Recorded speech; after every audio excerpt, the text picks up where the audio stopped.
Hello, Bill. Good morning, Matt. Welcome to the DMZ, everyone.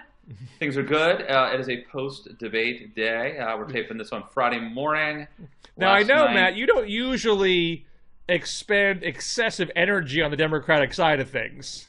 well, you were my advisor. Whenever I occasionally I will be told that I have to talk about that I may be asked about. Don't give away the secret. Don't pull back the curtain.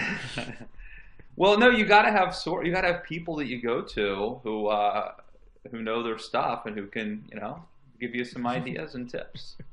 That's you. But you know what? I do that. There are people.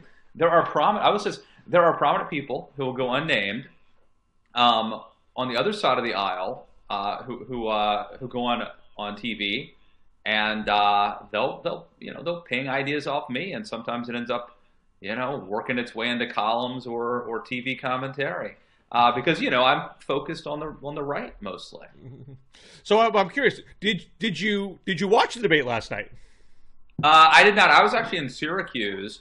So Tuesday night and Wednesday night I was in New York for CNN doing post town hall coverage.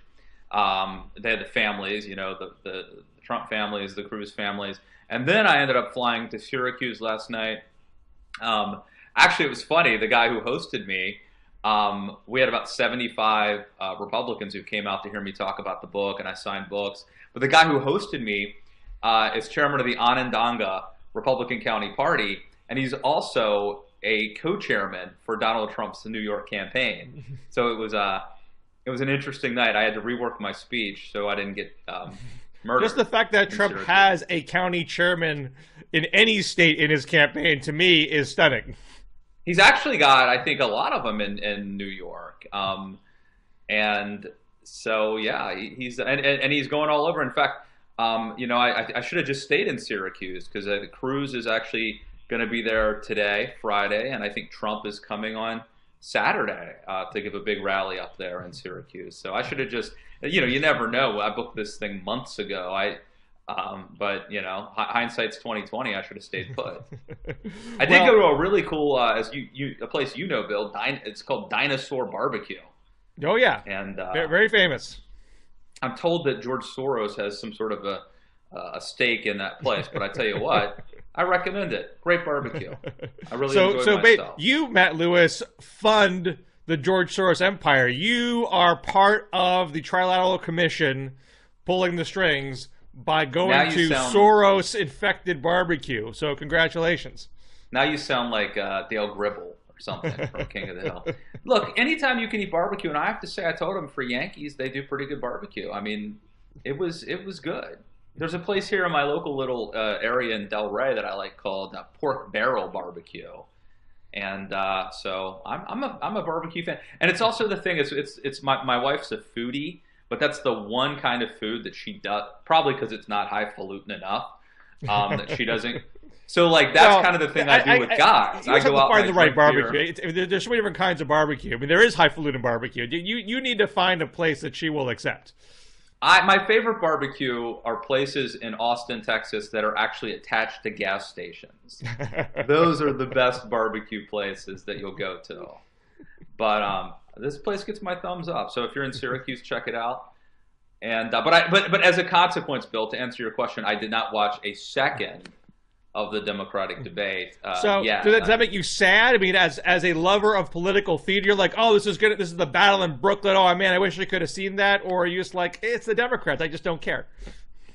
Well, no, I heard that this was a good one. I mean, from just the little bit that I've heard, I heard that this was a particularly good debate, and that the gloves came off a little bit. So, well, what I think would have been interesting. I mean, if you get 2 hours of your time to watch the replay, as someone who is urging the Republican Party to be more intellectual. Now, most people won't look at yesterday's debate and say that was the pinnacle of elegant discourse. But even as personally nasty as it was, as sarcastic as they both were, as much disrespect, as much shade that was thrown between the two of them, they still were having a substantive debate about several issues.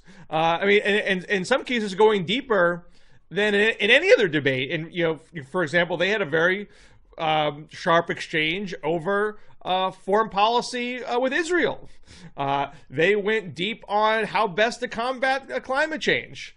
You know, in their discussions of minimum wage and other issues, it's, you know, part of it is the position, and part of it is the tactic. You know, do you have a big goal to push people towards, or do you want to be careful not to overshoot and not get anything through Congress? So even through all of the friction, they're still having an issues-based discussion in a way that you really don't see in the Republican debates. I haven't seen it in a while, and so I wonder if you would look at it and say, you know, this is where the Republican Party needs to go. They need to find a way to actually debate matters of substance, so their positions get sharpened and they're prepared for a real grown-up debate in the general election. Are you suggesting that the length of one's hands is not a substantive policy debate, though? Let's see. I wanted to ask you because you know the talk around the green room was that Bernie was gonna or needed to kind of come out swinging a little bit. That he needs to win New York. It's obviously an uphill fight to do that. Did Bernie really? I mean, is he holding back? Or is he really going after the jugular? I mean, he is, in one sense, yes, and in one sense, no. I mean, in one sense, he is being much more personally tough. He's being much more pointed, I think, at challenging her personal integrity vis-a-vis her ties to corporate contributors. But he's obviously still being very tough on the speeches that she gave that were private and the transcripts have not been released yet. But you're seeing, I don't know if you've seen these American Crossroads Sewer PAC ads. This is Karl Rove Sewer PAC. They've started a #NeverHillary ad campaign. And, you know, it's all about the emails, and it's about Benghazi, and it's about, you know, the Whitewater stuff. It's all, and trying to say that Hillary's sort of a walking scandal. And, you know, Bernie still doesn't go there. Bernie goes at Hillary hard, but within his issue set. You know, he fundamentally is doing this campaign to spread the message about his worldview of how we eliminate wealth inequality, and whether that means winning the White House or changing the Democratic Party, changing the political system. I mean, he wants to deliver that message wherever he goes, and his attacks on Hillary fit into that theme. So getting into, you know, the Rose Law Firm the way the Republicans might want to do in the general, that's outside of his set. So he didn't go for the jugular in that respect. I'm not saying that was a bad strategy on his part, but there's still a certain lines he doesn't cross. But he is getting a lot tougher in his language and his tone, and I don't necessarily think that is a good strategy for him. I mean, he's made his decision, and we'll see how it plays out on Tuesday. You know, you could say he was behind by about 20 points in most polls in New York before all this, and now it's more in the low teens. So he's doing something right. Let me ask you about New York. On the Republican side in New York, if Trump gets 50% statewide, he gets 14 delegates. But then there's 27 congressional districts or something, and each of them, it's winner take all by district. Well, it's not winner take all. If you get over 50%, right? I'm sorry. If you clear that threshold of 50, then it's winner take all. But if Trump gets, say, 49% and Kasich or Cruz get 20%, then they would get a delegate. Right. So it's possible on the Republican side for, you know, Cruz to pick up 10 delegates or something. Or really the point is to deprive Trump from all 95 delegates. Is that the same dynamic on the Democratic side, or is it different? No, it's more complete proportional distribution. So there's no way to sweep. I mean, this is why it's so tough for Bernie to come back. Even if he wins by 10 points, it's still going to be a fairly even split of delegates. You need to have really big margins to open up any kind of gap, and it's never going to be a full-blown sweep. So for Bernie, it's really less about overtaking her in the delegate count, because he would have to totally run the table in a completely unprecedented dramatic reversal to do that. But if he was winning the lion's share of what was remaining state-wise, even if it was by a couple points, he would be short on delegates, but could say the momentum's clearly with me. Hillary's a spent force. The superdelegates, you should recognize that I'm clearly the better general election choice. The hearts of the party are with me. Don't shoot yourself in the foot now. I mean, that's what he's really hoping for here, to the extent that he's still trying to win. And when you get to New York, so this is where, to get back to your original question, is Bernie executing the right strategy here? I suspect they've bought into their own hype to a degree, recognizing they've won 7 of the last 8 states, thinking what we're doing is working, so let's just do more of it and be more aggressive about it in New York. And I don't think they have fully internalized that the demographics of New York are much different than the states that they have won recently. It's more diverse. It has more affluent areas, and Hillary does better in those areas. It's one of the reasons why she won Massachusetts. She did very well in the Boston metro area, which is wealthy suburbs. New York has similar landscape like that. Bernie generally does well in white rural areas of states, but New York is different because Hillary is a much more familiar presence in upstate New York, and all the polling that's happened so far shows Hillary winning city and suburbs outright and tied in the rural parts, which is worse for Bernie than other rural areas. So the upshot is, if he was actually to close the gap beyond what he's kind of reverted to the mean of where you would expect him to be in a state of this size demographic. Low teens is kind of where it's sort of similar to, say, Ohio. But if you're going to go beyond that, you have to reach into voter camps that have leaned Hillary. So just doing what you do, doing the same old, but harsher and meaner, isn't going to get you there. I mean, I might be reverting to old ground we talked about last week, but I think he needed to do more to show he's not just a revolutionary, that he has a pragmatic side, that he negotiated the VA reform bill, that he worked with local business interest as mayor of Burlington. And I don't think he hasn't made that choice. I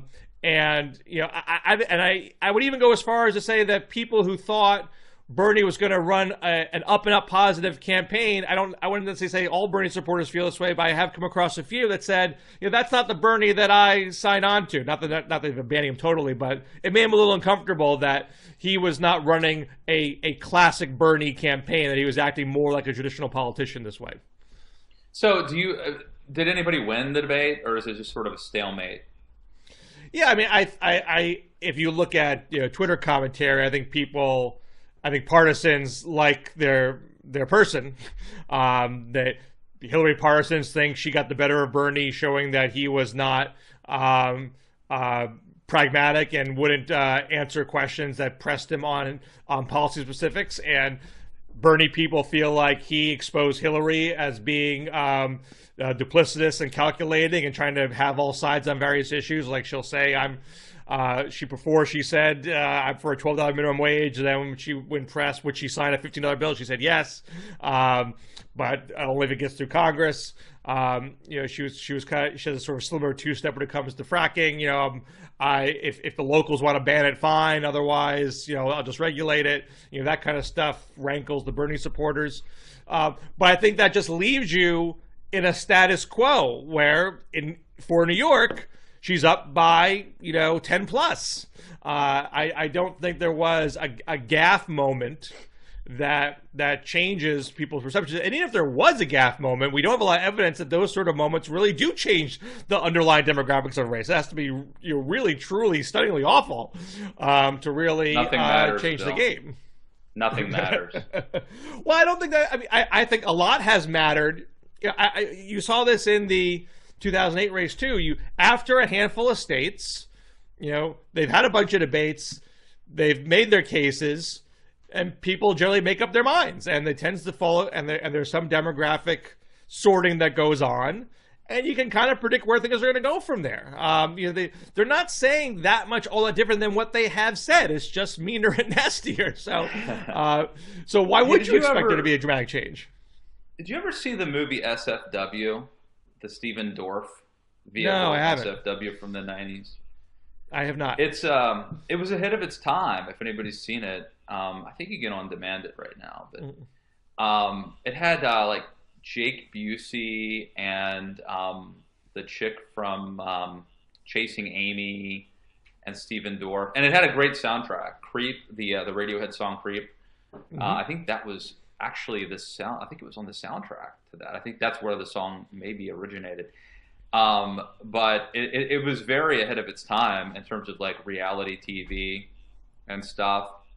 But basically, Stephen Dorff starts this Nothing Matters movement, and he becomes famous. And then he's speaking at some like school rally, and some girl stands up and yells, "Everything matters," and shoots him.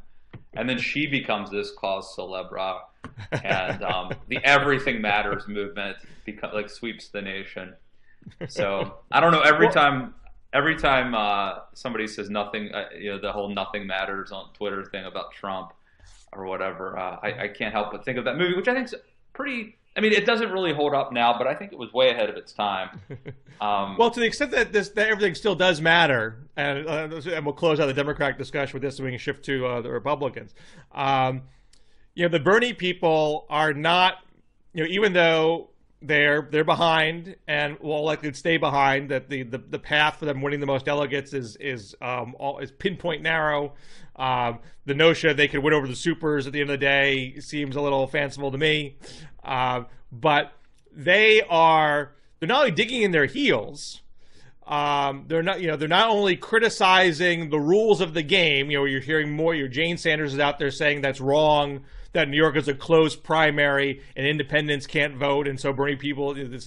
She stopped short of saying it's rigged, unlike Trump, but she says it's crazy, and she essentially says it's unfair that the rules of New York are like that.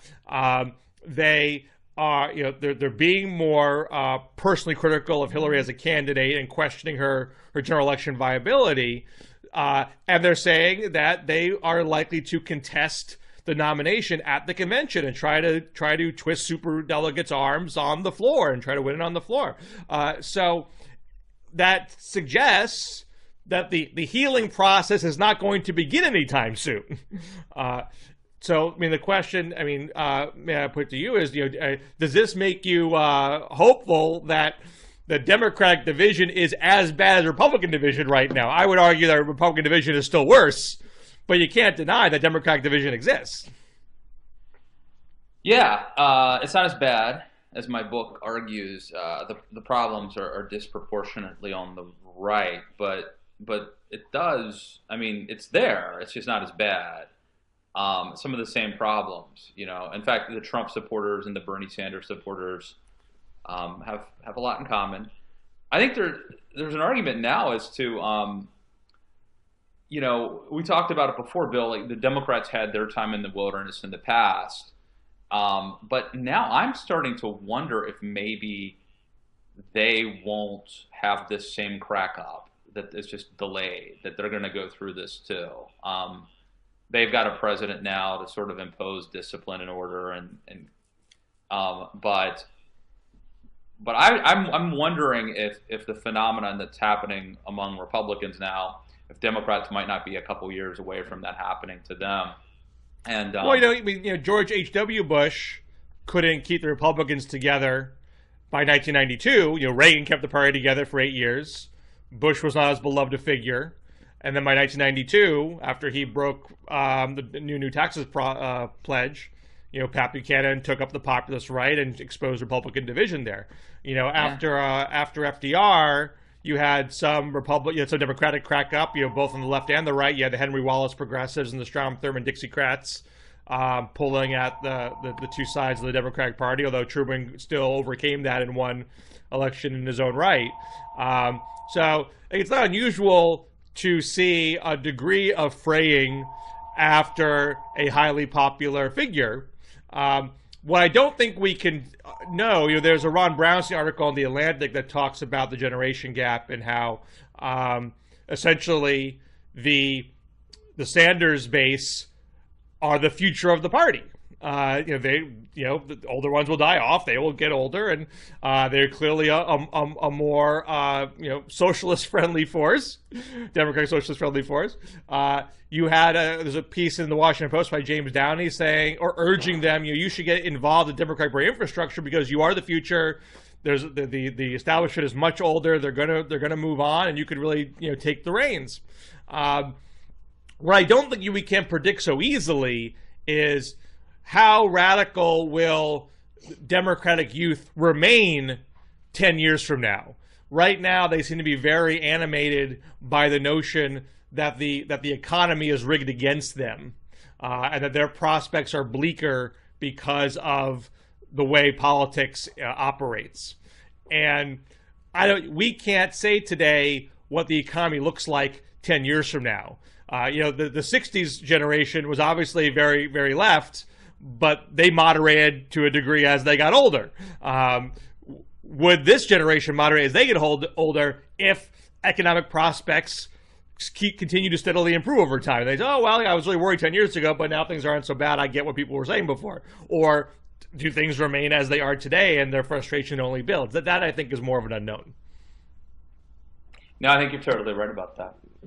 Now, to shift to the Republican side, I have a piece in the New Republic this week, which is the Republican Party too cowardly to stop Trump? And we talked last week where you thought that Cruz is actually likely to be the nominee because Trump is failing to win at this delegate game. He's not going to have an outright majority. Let me just be clear. If you put a gun to my head, I think if I had to say, today I think Cruz is slightly more likely, but it would not surprise me if Trump pulls it off. I think you're not fully predicting. Well, no, but look, if it goes past the first ballot, then I think Trump is toast.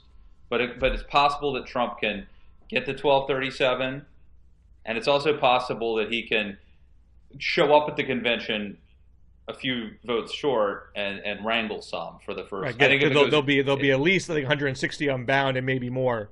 So if but if it goes to a second ballot, then I think Trump is probably toast. So that's the argument that it's unlikely for Trump to get to 1237 before the convention.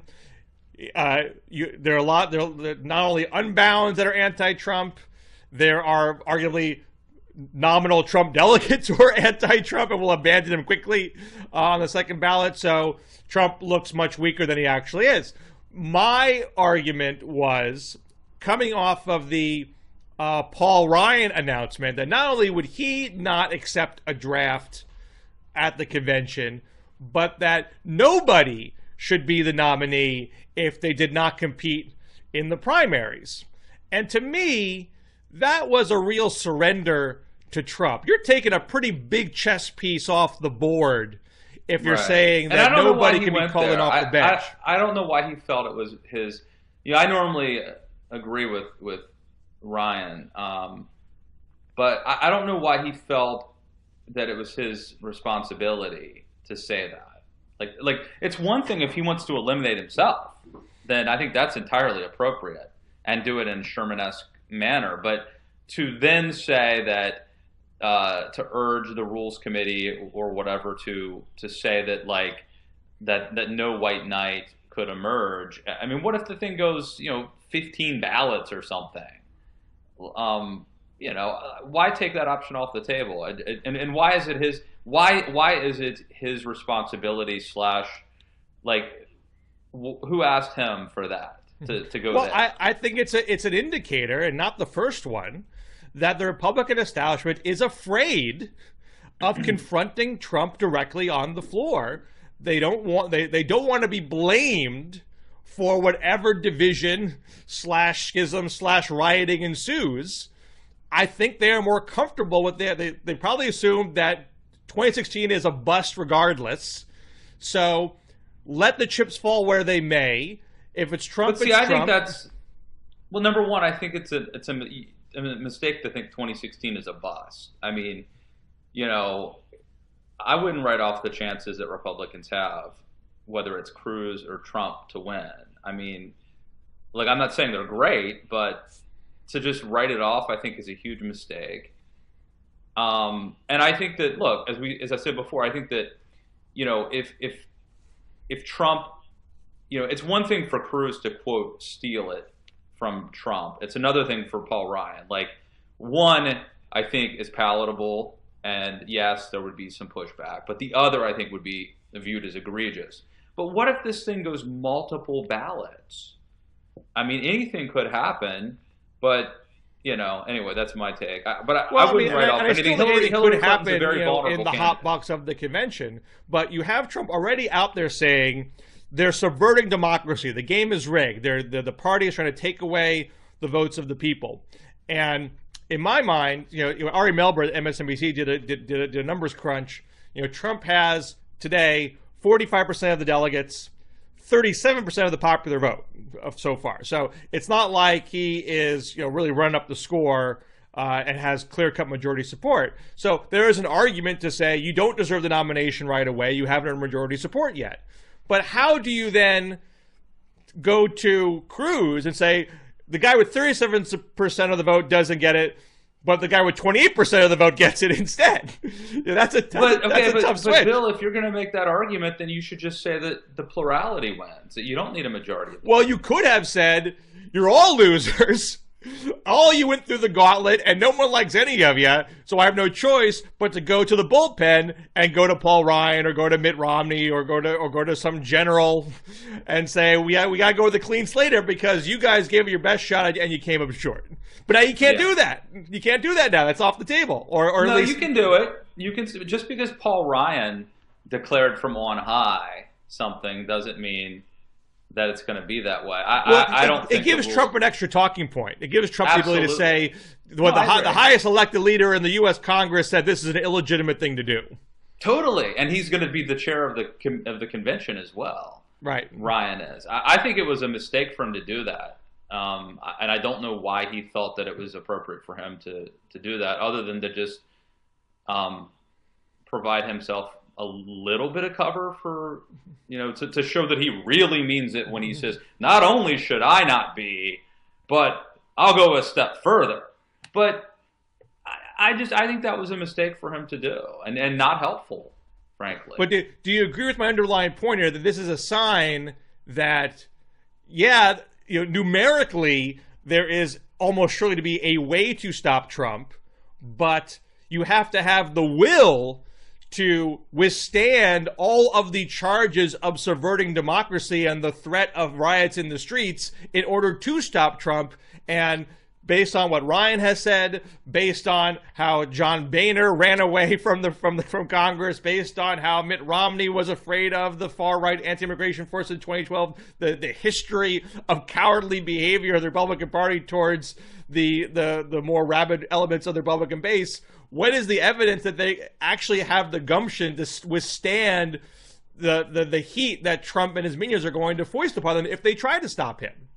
Well, I think you're onto something, but I would say, look, here's the thing. So there is no Republican establishment. There are no brokers, and they were never able to settle on an alternative. And the notion that they're going to be able to agree to back a general or a white knight and have the unanimity, the cooperation, and the courage required to do that, I agree with you. They can't do that. Like they've shown me no reason to believe that they have the leadership ability, the ability to coordinate or to stand by that. But I think that's a totally different animal than Ted Cruz and the likelihood, or certainly the possibility that he could wrest the nomination from Trump. Not because the establishment is pulling the, calling the shots, because they don't like Cruz, but because the rank, because Cruz is going to fight tough, and because the rank and file delegates are party regulars, and their sort of cost is going to be dispersed. So, I know there are there have been allegations that individual delegates may have hear a knock on their door at their hotel room. But it's not like one person is going to give the order and that person will be, murdered in Cleveland. It's going to be a more organic process of, once delegates are unbound, there will be attrition toward Cruz, and then there's then there's momentum. Then you no longer say, well, Cruz only has 700 delegates. You say, no, now Cruz has 1,000 delegates. And so I sort of agree with you. I agree with you that they won't have the courage or the guts to do the white knight argument. But I think I disagree with you in terms of the likelihood that that delegates will turn to Ted Cruz. Can they do that without a pre-convention effort to legitimize that outcome? Well, I think you have to start doing that. Opinion leaders have to start doing that right away. And I mean, I think you noted in the TNR piece, I mean, Karl Rove wrote this Wall Street Journal op-ed. That's obviously really inside baseball. But I think, I've been on TV, I'm just speaking for myself, numerous times. But you are a representative of the establishment, so that matters. Well, what is the establishment? Is now Ted, so if me and Ted Cruz are now the establishment, then what does that word even mean? I mean, So, but anyway, as you know, in my book, Trump is out there I go through this with the traditional full court press, volume turned up to 11. This is thievery. This is anti-democratic, and that's going up against a Karl Rove op-ed in the Wall Street Journal. I don't really see that much else out there. I will concede to you that the inherent problem. And by the way, I say conservatism in general is very difficult to sell, because liberalism is, what about the children? And then conservatism's about slippery slopes and unintended consequences and what the founding fathers intent. And, it's much harder to sell conservatism than liberalism. And I think there's a parallel to what's happening here. It's much easier for Trump to sell the game is rigged, they're cheating me out of the election, to, well, but in fact, the founding fathers never wanted a direct democracy, and all sorts of parts of our system are Byzantine and archaic, but that served us well. And is it, we have an electoral college. If the popular vote mattered, then Al Gore would have. So it takes me a paragraph or more to explain what I think is actually the appropriate thing, which is to follow the rules, and that the rules actually make sense, that we do not have a democracy. But I think Trump, it's much easier for Trump to just say this is undemocratic, the game is rigged, the fix is in. So he has the bumper sticker message. So it's easier for him to win the PR battle. But again, this is not going to be the public will not decide this. There will be delegates who are party regulars at a convention who will decide this. And the question is, can they be cowed? Can they be intimidated? Or can they be bought off? Or will they? Or is this just, it's does it matter, what the general public thinks? It doesn't really. It matters what these delegates think. So I don't know. I still say I'm still where I was at the beginning of this, which is, if I have to bet, I'm not comfortable with this. If I have to bet, I would bet that Cruz finds a way, that they find a way to give it to Cruz. And I definitely think if it goes to a second ballot, that Cruz has the inside track. Well, before we wrap things up, I know you've been doing a ton of CNN, which is fantastic. Yes, it's been awesome. But I imagine it's also it has to be complicating your ability to actually write and think and do what you have been doing in the past because you've been in such demand lately. Oh yeah, that's a challenge. It's a challenge to do it all. I will say that I've been thinking about TV because I've been doing TV for about 10 years, but I've been doing more of it lately. And there's an interesting this fits into the category of like first world problems. You know what I mean? You know, just to be blessed to get paid to talk about politics is a blessing. But there is a weird thing that happens. I find that when you do a lot of TV, and it's just not just me, but I've observed other people. Like I think there's like these sort of contradictory problems you face. Like one would be a sort of a narcissism, and the other would be a sort of what's the word I'm looking for? Like being neurotic. So the neurotic part is, well, how come this person's on this show and I'm not on? TV can really drive people crazy. And then the sort of the opposite side is the it's not really narcissism. It's once you realize that images are so important, like more important than what you say. So then it starts to you start to think about like how did I look or how do I look?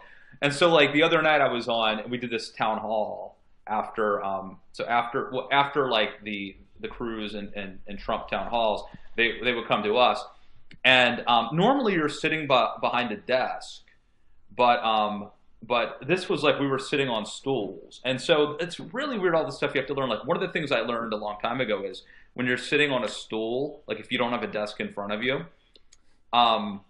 you should put your hands in your lap. Like don't put them on your knees. To me, it would always feel comfortable to put your hands on your knees, but you actually put them in your lap. It just looks better.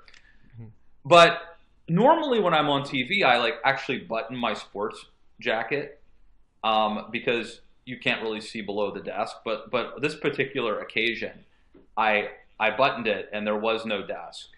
And I heard from people that I looked really stupid sitting down with my jacket buttoned, and you could like see my necktie peeking out. Worse than the green shirt. This was worse, I think, than the green. The green shirt was an aesthetic difference. This was more of a faux pas. I guess I looked uptight, and I was like, my mom called me and told me that I looked bad, and she's like, "This is something only a mother will tell you." You know, there was one time I did TV, and a few weeks later, my father said to me, "You know, I want to buy you a new suit for your birthday," and I said, "I already have a suit." He was like, "Yeah, I know." Well, I think you told me about that years ago. This is like a year or two ago. Well, I do need to get some new clothes. I will concede that. But here's the other thing that is important. Like on one hand, it is good to tell people like if they've got like spinach in their teeth or something.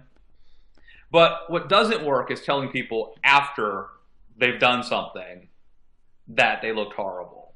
And here's the thing that I think people don't grasp is like people who don't, and this obviously sound utterly elitist, but like people who don't ever do TV don't realize how important confidence is and how fragile people are who do TV.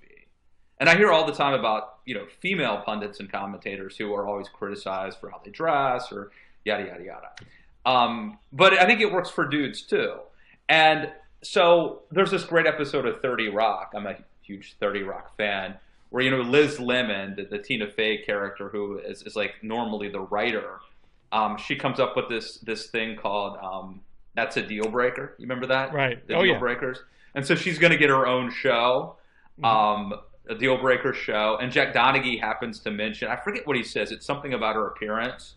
And then she goes crazy and like locks herself in her room. And I think she like cuts all her hair off or gets like a really weird haircut. And that sort of happens. Like when people say to you, do you get nervous? Like, do not ever say that to somebody who does TV. Because they should just never. It's like if you're walking a high wire, you never think like, if I'm about to go up on a high wire and someone's like, you ever think about falling off? That's like, you don't say that. I was actually the guy, the manager of the St. Louis Cardinals before he became the manager. Was actually a manager of a. He had been a professional ball player, but he was actually a manager of a little league team before he became a big league manager. And he wrote this book called The Baseball Manifesto.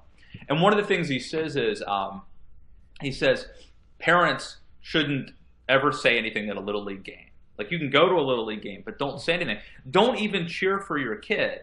Like, if your kids. So think of it this way, though. It makes perfect sense, right?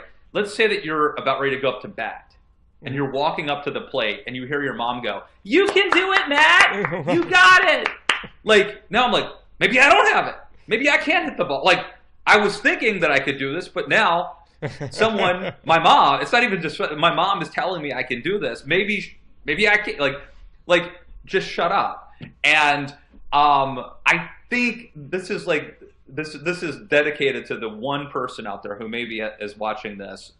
It's like, I'm just saying, I think that people who do TV are probably like much more fragile than people think. And now, like, I guess, oh, here's the other problem. Like, if I don't button the jacket, that look doesn't always look so great either. If you got a little bit of a gut, that shows. I tend to put stuff in my pockets. It could weigh down the jacket. There's like a million little variables. And I'm telling you, you start to obsess. And this is why I want to tell you, like, do not get me wrong. I am not anywhere close to being a celebrity. I do not think I am. I do not want to be. But I understand why celebrities are dicks.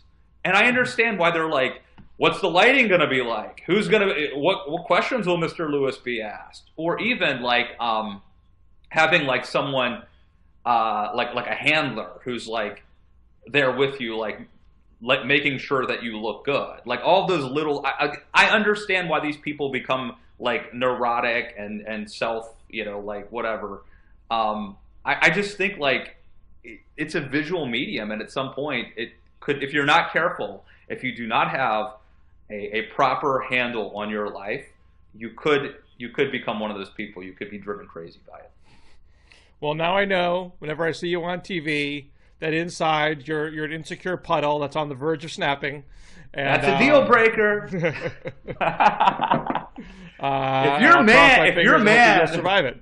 If your man worries about how he looks when he's on TV, whether his jacket should be buttoned, that's a deal breaker, ladies. I don't know. This is the kind of, I just thought I'd go on a little bit of a rant about this because who else are you going to tell this to? It's utterly it's navel gazing. If I bothered to go through the trouble of writing it, it would only elicit comments about me being a jerk. But I do think that we have a high level of viewers here who possibly could appreciate my sartorial conundrums that I face. Well, they'll just call you a jerk in the comment threads and leave it at that. Well, that would be normal at this place. So, please do. Anyway. Well, so next week we'll be post New York next week. Do you your schedule will permit you to be back here? I think I'm pretty flexible next week, Bill. I think I'll probably be in our nation's capital. Enjoying the weather. It's going to hopefully start warming up here in southern DMZ, and should be good. All right. Well, then we'll await the election returns, and I'll talk to you next week. All right, buddy. Thank you, and check us out on Twitter at DMZ Show. Go pre-order my book, Too Dumb to Fail, and check out the podcast, Matt Lewis in the News. Check out Bill Scher's piece in the New Republic about Republicans being wimps and not being courageous. Also, my new podcast, Talk Me Down, available at liberalracist.com. I am so angry that everybody, and I know you were grandfathered in on this, Bill, because you were a podcaster long ago when it wasn't cool. But everybody has like, I don't know what happened. Like in the past 20 minutes, like everybody got a podcast. Yeah, it's ridiculous. So I'm a little mad that I took a hiatus and now I'm playing catch up, but I'm back in the game. That's right. All right. Love your show, and we'll see you back here next week. All right. Take care. Thanks.